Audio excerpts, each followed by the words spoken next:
Alright, so we're here in Chiang Mai. Tomorrow we're going to be doing an Everest thing. Yes, we are. Remy's first Everest thing, my second Everest thing. And we're going to be doing, I think it's like 7 times of Doi Pui. We could do 8. Could do 8. Just to make sure. Alright, whatever he says. Just to make sure. Just to make sure. Yeah, that is a good idea to make sure. So what is it, 8,848 meters of climbing on one hill, Doi Pui, 7 times, 8 times. And we're just getting ready for it now, aren't we? So just had pad thai. How many pad thais have you had in preparation? I had 3 double noodle pad thais, and I had 2 banana peanut butter smoothies. Nice. And a bunch of other food early. Yeah, I had those when I got here. I've been here for a while. Nice. I've been here for a while. The pre-ride fuel is pad thais. Is what else? What else have I been having? I've been having bananas. Been having cereal. Been having rice. Been having anything I can have now that I won't be able to have on the ride, because you just don't want to have anything that's going to be anything that needs to be digested while you're riding, because that'll take away energy from you pedaling. Lots of pedaling. Yeah, lots, because we're going to be doing lots of pedaling tomorrow. So I wonder how many actual pedals we're doing tomorrow. There's another statistic. Well, you can just look at your average cadence. Oh yeah, that's true. Go by time and divide it. Or... Okay, nobody's going to be doing that. Yeah, that's not going to be on my list. No. I'm just going by elevation. So I think we're going to stick a bag, or 2 bags, filled with like liter, what was it, 2 liter bottles of water? I have 1.5 liter bottles of water, like 5 or 6. Okay. I don't want to make it too heavy, but okay. 2 of them will be full with like cane sugar water. Yeah, I'll have a kilo of cane sugar. That's it. In the bag, yeah. So just in case. So we're going to have something like 100 grams of organic cane sugar to like 1 liter of water, and that'll be our fuel. We'll just keep sipping on that the entire day. For people who want to do a half Everest thing, we've got half calorie sugar. And also I've got, I bought palm sugar discs that I'm going to stick in my jersey back pocket, just so that yeah, and I was going to get some of that, they had these bags of pure cane syrup, but I think you'd be like, I like the sugar form better than the liquid. Yeah, me too. Liquid sugar. I haven't experimented with that, because that's the other thing. If you're doing something like an Everest thing, or you've got some kind of event, you don't want to be having something that you're not used to anyway. Yeah. Even though sugar is sugar. Go with results. It's all sucrose. What works for you? What's worked for you? Yeah, exactly. So I know that 100 grams of sugar in about 1 liter of water is the absolute perfect ratio for me to be able to absorb that sugar and stay hydrated at the same time. So yeah, that's the plan. It's very keeping it simple. Keep it simple. I'm trying to think what else we got like a 6-pack of coconut nectar as a treat to switch up the flavour, because I think 14 hours of sugar water, we're gonna get a bit sick of it, to be honest. Yeah. Are you bringing any fruit juice or anything? No. Okay. I think I might bring some fruit juice just in case the sugar water just gets too much. I was thinking like we could just stop at the temple and get that, just because like if it's sitting all day, I mean if it's warm, but yeah. But smoothies though too. Yeah, smoothies too. So we got smoothie stands at the top of the like 3/4 of the way up the hill, isn't it? Like yeah.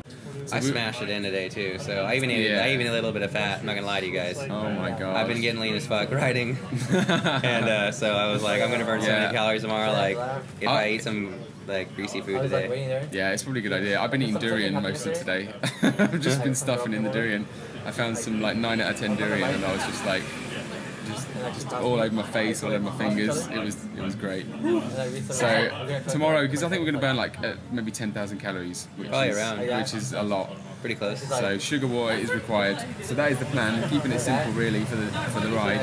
And then strategy-wise, my strategy is I'm gonna stick it in the. I've just changed my cassette from an 1132 to an 1140, and I'm gonna stick it in the 40. In the 3440, and I'm just going to do that all day. Just spin, tap it out the whole day.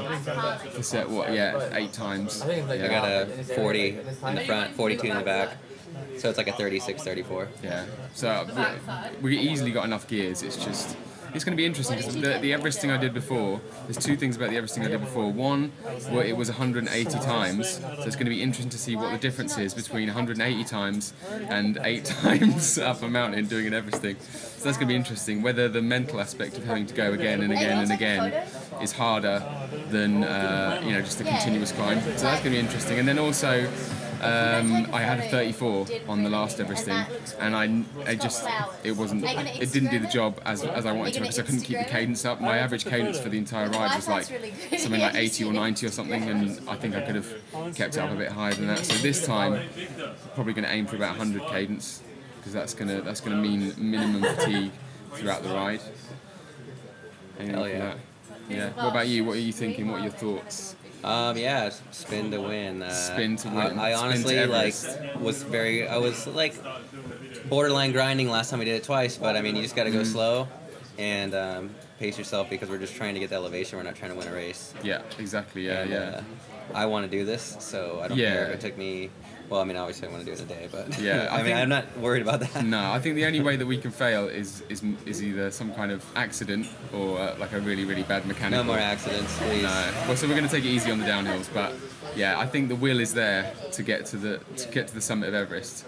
But yeah, it's because it's your first Everesting. I mean, yeah, like, I want to earn my cloud. Yeah, and this is the best time to do it, when I'm not working and I'm just riding and enjoying what I do.